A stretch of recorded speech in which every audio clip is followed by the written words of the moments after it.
अंग्रेजों की तरह ही आज हमारे यही आदमी सत्ता में है, लेकिन उसको शासन नहीं आता है। वही दलाल चापलूस चाटुकार को रखता है, तो हमारा भला कहाँ से होगा।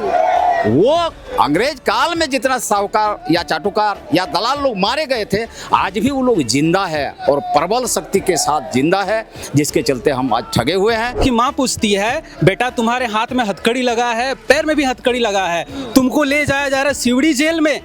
तो बजल बोलता है, ना मम्मी, मेरे हाथ में तिरिया है, बांसुरी है, मेरे पैर में लिपुर है, पैगन है, और मैं जा रहा हूँ सिवड़ी का मेला देखने। मतलब उसके दिल में करेज था कि मैं मर नहीं रहा हूँ, मैं एक सेलिब्रेशन के लिए जा रहा हूँ, मैं मेला देखने जा रहा हूँ। वो आंदोलनकारी का खून था और उलगलान का आवाज़ था। 30 जून 1855 को उन्होंने ऐलान किया, संथालों ने ऐलान किया कि हमारा राजा अब अंग्रेज नहीं होगा, हमारा राजा सिद्धू होगा, हमारा सेनापति जो मंत्री जो होगा वो कान्हू होगा, हमारा सेनापति भैरव होगा।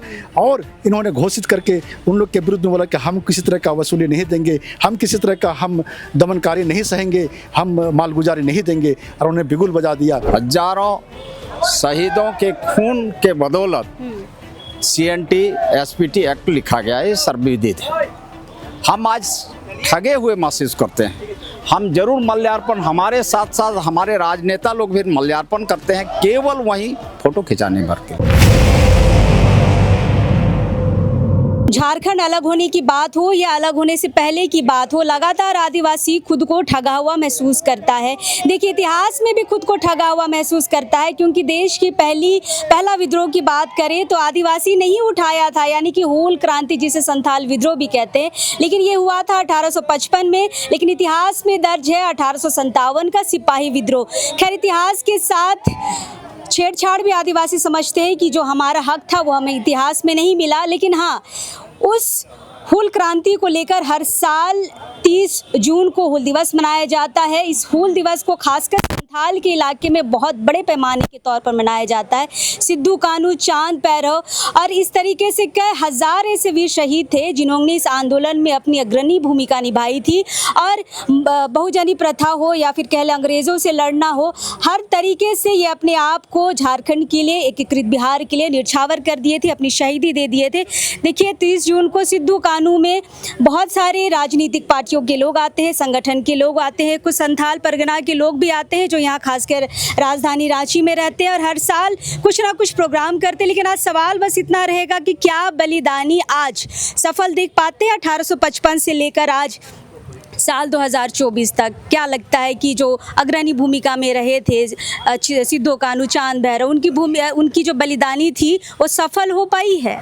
नहीं मैडम, 169वां 169 हम आज मना रहे हैं। जिस अंग्रेजों ने करीब 20,000 संथालों का शहीदों के पश्चात जब अंग्रेजों को महसूस हुआ कि संथाल परगना में हम 70 सालों के बाद में, इंडिया में 70 सालों लोग प्रवेश कर गए थे, उसके बावजूद भी वो संथाल परगना में प्रवेश नहीं कर पा रहे थे। और जब 70 सालों के पश्चात वो संथाल परगना में प्रवेश किए और संथालों से जब लोहा लेना पड़ा तो उनको महसूस हुआ कि संथालों को मरने की डर नहीं है। संथालों को डर है तो एक ही चीज़ का है, वो जल जंगल ज़मीन मेरा सुरक्षित रहे। और उन्होंने जब संथालों ने अपने पर देखा कि किस तरह उनको केस पर फंसाया जाता है, जब लगान लागू किया, सभी विदित है सभी इतिहासकारों को या सभी मीडिया कर्मियों को कि जब 1764 में कि इलाहाबाद संधि होती है, जहाँ पर हमारा उधर से क्लाइव लॉर्ड और भारत के मुग़ल बादशाह शाह द्वितीय और मगध का मीर कासिम और बंगाल के राजा, जब तीनों भारत के राजा हार जाते हैं और इलाहाबाद संधि होती है 1964 में, 23 जून 1964 में, और उसमें उसको सारा लगान दे दिया जाता है, पूरा बंगाल, पूरा बिहार, पूरा उड़ीसा। और जिस लगान के तहत हमारा आदिवासी परेशान हो जाते हैं, ये परेशान हो जाते कि जब उसको खेती नहीं होता था तो सारे वो धान चावल दे करके सूद लेते थे महाजन से और बनिया से, साहूकार से, और वो चुकाते थे फिर कर्ज। लेकिन जब नहीं चुका पाते थे तो वही बनिया वही साहूकार जा करके सादा पेपर में ठेपा लगवाते थे और ठेपा लगवा करके फिर ज़मीन को कब्जा कर लेते थे। तो बारी बारी से हम संथाल आदिवासियों का जब ज़मीन हम जल जंगल ज़मीन को साफ करके खेत बाड़ी हम बनाते थे और फिर बार बार उन लोग कब्जा में चले जाते थे। सर हम कितना करते, फिर यही देख तो रहे थे हमारा सिद्धू और कानू। सिद्धू का जन्म करीब हमको लगता है कि 1815, 1820, 1825, 1830, 1835 में हुआ आपका छोटा भाई का जन्म। अरे इन लोग जब बड़े हो गए और इन लोग वहाँ अपने गांव में भोगनाडी में रहते थे। अब भोगनाडी से निश्चित है आदिवासियों का हम लोग का पशुधन सबसे बड़ी चीज़ होती है, वो आपका बैल हो, बकरी हो या भैंस हो या मुर्गी हो या मुर्गा हो, वही उसी तरह उनका दूध उनका घर में बहुत होता है। दूध बेचने के लिए वो जाया करते थे ये पंचकटिया, और वहाँ भी वही महाजनों को ही देते थे। और जब देखते थे कि बाजार जब लगता था तो किस कदर आदिवासियों जब लाता है वहाँ पर मड़ुआ कोदवा जो भी हमारा खेती था, जब बैल बकरी जब लाते थे तो बाजार पहुँचने से पहले उन लोग से लूट लिया जाता था औने पौने दाम पर। वो बचपन से वो देखा करते थे। वहाँ का आपका पुलिस प्रशासन जो अंग्रेज के शासन होता था उनका भी उसी तरह अत्याचार, औरतों पर उसी तरह अत्याचार, जब मर्जी तब उन पर अत्याचार, उन पर बलात्कार, कोई किसी तरह मर्दों पर किस तरह का उनको यदि कोई काम नहीं सुनता तो पकड़ करके उसको दमन किया जाता था, उसको दंड दिया जाता था। इससे ये होकर के सिद्धू और कानू जब अपना उम्र में चले आए और उन्होंने अपने भाई बहन में पहले तय कर लिया कि तुम राजा बनो, हम मंत्री बनते हैं, तुम सेनापति बनो। उसी तरह उन्होंने हम संथालों में एक चीज़ है, किसी का यदि हम फूल जब मतलब क्रांति जब हम किसी को बुलाते हैं तो हम सखुआ का पेड़ को गांव-गांव में भेजते हैं। और वो बुला करके उन्होंने करीब 50,000 गांव में, वो सिर्फ संथाल परगना ही नहीं था, आप संथाल परगना से आप वहाँ चले जाइए, क्या बोलते हैं भागलपुर चले जाइए, भागलपुर से आपका मानभूम चले जाइए, इधर हजारीबाग चले जाइए, ये सारे संथाल उसमें शामिल थे उस युद्ध में। और सारे को भेजे न्योता। और ये 30 जून 1855 को उन्होंने ऐलान किया, संथालों ने ऐलान किया कि हमारा राजा अब अंग्रेज नहीं होगा, हमारा राजा सिद्धू होगा, हमारा सेनापति जो मंत्री जो होगा वो कान्हू होगा, हमारा सेनापति भैरव होगा।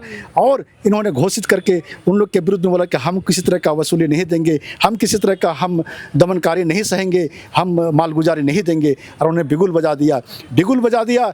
जब ये देख करके महेश दत्त एक नाम का एक दरोगा हुआ करता था, हम सभी इतिहासकारों ने जानता है, कि बोलता है कि ये आदिवासी जो मेरे सामने इन लोग गिड़गिड़ाते थे, इन लोग के औरत जब मर्जी तब हम लड़का लड़कियां उठा करके हम ले जाते हैं, ये हम पर आज ये बोल रहे हैं। फिर उनको बांध करके ले जा रहे थे, उसी समय उनका वहीं पर उनको हत्या कर दी जाती है हमारे आदिवासियों भाइयों द्वारा। फिर वहीं से खून की होली शुरू हुई। फिर वहाँ से हमारे आदिवासियों ने पूरे संथाल परगना से जितना अंग्रेज लोग बसे हुए थे उन लोग को खदेड़ दिया, मार मार करके कितनों का हत्या कर दी। यहाँ तक हुआ कि लास्ट में उन लोग गंगा नदी साहिबगंज में जा करके गंगा नदी से पार हो रहे थे, वहाँ से पार होते समय भी उन्होंने उधर से बंदूक चला रही थी, इधर से तीर चल रहा था। लेकिन आप जानते हैं कि तीर का कितना दूरी रास्ता तय कर सकता है, लेकिन बंदूक का गोली ज़्यादा दूरी था। हमारे काफ़ी वहाँ हजारों हजार संथाल शहीद हो गए। इस तरह जब शहीद हो गए फिर बरसात आ गई। बरसात के बाद जैसे आगे नादी नाला में पानी आ गए, नाले आ गए, तो सब जगह आर पार करना मुश्किल था, आवागमन मुश्किल था। इतना में अंग्रेजों ने समझ गया था आदिवासियों पर, संथालों पर यदि मुझे कब्जा करना है तो उन्होंने बंगाल से लेकर के कलकत्ता से लेकर के अनेकों बटालियन मंगा करके फिर मार्शल लॉ लगा किया लागू करके फिर से संथालों को एक एक करके गिरफ्तार किया गया। लेकिन सवाल आज भी ये लोगों के दिमाग में दादा कि क्या बलिदानी सफल होता देख पाए हैं? कल भी जमीन के लिए लड़ते थे, आज भी जमीन के लिए लड़ रहे हैं, क्या फर्क पड़ा है? मैडम फर्क देखिए, उन्होंने दे करके गया है। ये देखिए CNT एक्ट का ये पुस्तक है, छोटा ये क्या बोलते हैं, संथाल परगना कष्टकारी अधिनियम। इस कष्टकारी में एकदम क्लियर कट लिखा हुआ है, आपका धारा खोलिए, इसमें 20 में लिखा हुआ है, जिस तरह हमारा CNT एक्ट का 46 में लिखा हुआ है, किसी भी आदिवासी का जमीन किसी यहाँ तक कि वहाँ तो गैर आदिवासी का भी जमीन है कि किसी के पास स्थानांतरण नहीं किया जा सकता है। लेकिन आज ये स्थानांतरण वाली बात सबको पता है, CNT SPT है ना, रांची में क्या है, संथाल के इलाकों में क्या है। लेकिन इतने कानून के बाद भी आप तो देख ही पा रहे कि राजधानी रांची का क्या हाल है, संथाल का क्या हाल है। तो क्या लगता है ये किताबी बातें अभी तक सरकार के दिमाग में नहीं गई है? क्यों इस पे कार्रवाई नहीं हो रही है? क्या फिर से चांद भैरव सिद्धू कानू आएंगे, वो बचाएंगे, तीर धनुष चलाएंगे, तभी बचेगा क्या? निश्चित है मैडम, निश्चित है सिद्धू कानू आज हमको बन करके आना पड़ेगा और इस पुस्तक को अध्ययन करना पड़ेगा। मुझे इसमें 72 धाराएं हैं, सभी धाराएं को मुझे पढ़ना पड़ेगा संथाल परगना को संरक्षित करने के लिए। उसी तरह SPT एक्ट जो है, CNT एक्ट, उसमें भी 371 धाराएं हैं, सभी एक्ट को मुझे पढ़ना पड़ेगा। 72 क्या है, 46 क्या है, मुझे पढ़ना पड़ेगा। इसका 20 क्या है, 35 क्या है, 53 क्या है, मुझे पढ़ना पड़ेगा। और जब तक ये हमारे बच्चे हमारा यहाँ आदिवासी मूलवासी इसका शिक्षा ग्रहण नहीं करेंगे तब तक सरकार जगेगी नहीं। अन्यथा ये कानून सारे इस पुस्तक के अंदर में ही रह जाएगी और हमारे ज़मीनें सब लूट जाएगी। जिस तरह आप रांची को देखे सारे लूट गए, पूरे झारखंड जिस तरह लूटा जा रहा है इस तरह लूट जाएगी। इसलिए इस कानून को निकालने के लिए मुझे शिक्षित होना बहुत ज़रूरी है। बिल्कुल बिल्कुल। कानून पढ़ लेने से क्या होता है ना, आपकी जो हिम्मत होती है, जब आप नहीं बोल पाते, कानून पढ़ लेंगे तो बोलना सीख जाएंगे अपने अधिकारों के लिए। फिलहाल और एक दादा हमारे साथ है, क्या नाम हुआ दादा? सर्जन हांसदा। अच्छा सर्जन दा, आप लोग का ये पूरा संगठन है, हम हर साल आप लोगों को देखते हैं 30 जून को यहाँ पर आते हैं, कुछ भजन उजन भी करते हैं, गीत उत भी गाते हैं, एक बैठक टाइप का होता है, कुछ संगठन है आप लोगों का? राजधानी साँवता समिति की ओर से तमाम दर्शकों को हमारा आज हुल माह के अवसर पर हुल जोहार। राजधानी साँवता समिति का एक प्रयास रहा है कि हम लोगों को जागृत करें। जो भी विभिन्न जिलों से हम यहाँ पधारे हैं, यहाँ रहे हैं, यहाँ बसे हैं, उन सबों का एक संगठित संगठन, सब मिलजुल करके हम आपसी तालमेल बना करके राजधानी में जो भी असुविधाएं किसी के साथ होता है तो हम लोग उठ खड़ा होते हैं। तो सवाल आपसे भी वही रहेगा दादा कि जिनको बचाने के लिए हमारे वीर शहीद अपनी बलिदानी दे दिए है ना, कुछ उन्होंने अपने जीवन का नहीं सोचा, परिवार का नहीं सोचा, भाई बहनों का नहीं सोचा, सिर्फ यहाँ झारखंड की जनता या एकीकृत बिहार की जनता के लिए, संथाल परगना के लिए सोचा। क्या वो बलिदानी आप सफल होता 1% भी देख पाए हैं? नहीं, हम सफल न हुआ है न होता हुआ देख रहे हैं। हमारे माननीय R.K. सोरेन जी ने बताया कि अंग्रेजों के साथ लड़ाई लड़ने के पश्चात हजारों शहीदों के खून के बदौलत CNT SPT एक्ट लिखा गया है, सर्वविदित है। हम आज ठगे हुए महसूस करते हैं। हम जरूर मल्यार्पण, हमारे साथ साथ हमारे राजनेता लोग भी मल्यार्पण करते हैं, केवल वहीं फोटो खिंचाने भर के लिए। हम एक निचोड़ में आते हैं, जैसे अंग्रेज यहाँ बिजनेस करने आए थे, वो बिजनेस का उसका नॉलेज था, लेकिन राजतंत्र, राज चलाने का नॉलेज उनके पास नहीं था। उस समय के दलाल, बनिया कहिए, महाजन कहिए, चाटुकार कहिए, दलाल कहिए, वही लोग वो राज सत्ता को संभालने का काम किया और लोगों को उस तरह से वो लोग ठगता था और वही लोग अराजकता फैलाता था। तो अराजकता फैलाता था, जिसका दुष्परिणाम हुआ कि लड़ाई हुआ तो हमें CNT SPT एक्ट बना, तो आज हम जिंदा हैं, नहीं तो आज तक हम बिखर जाते, नहीं रहते। ठीक उसी प्रकार जिस तरह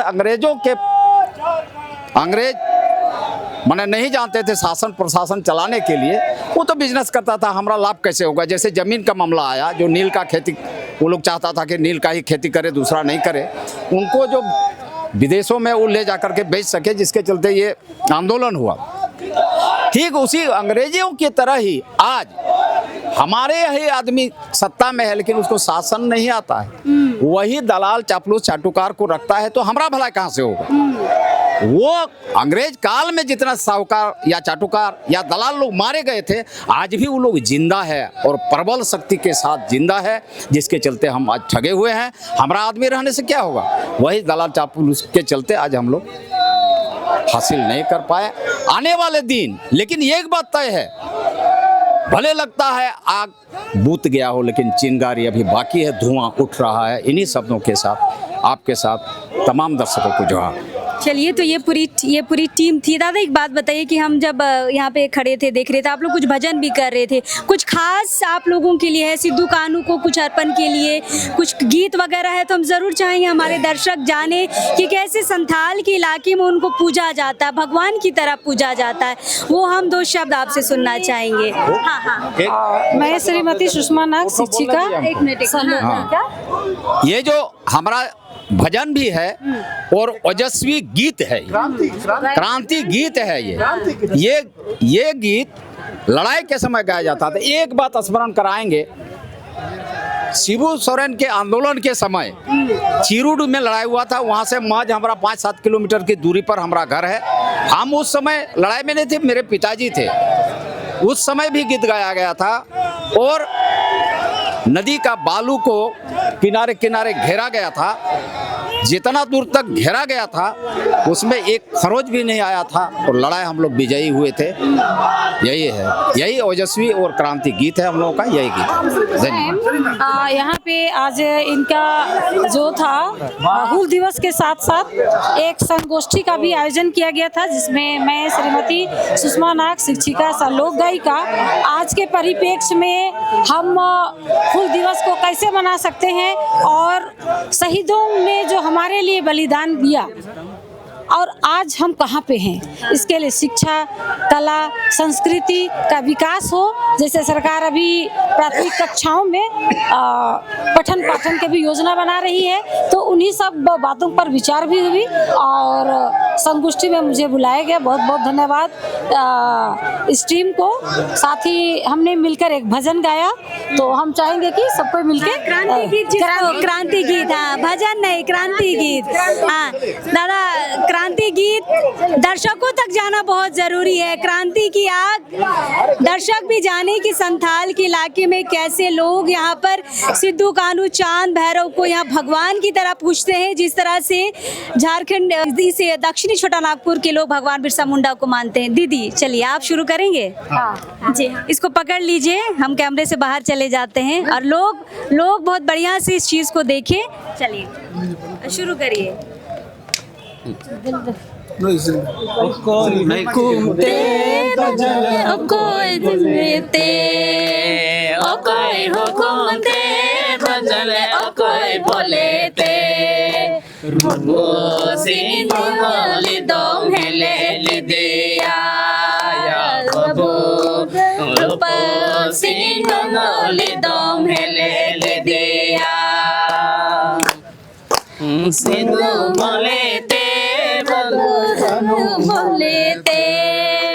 सदु बोलते बोलते रूपो सिंह बोले दोहले दिया दादा, रूपो सिंह बोले दोहले दिया बोले तक हुकुम ते प्रभु तक हुकुम ते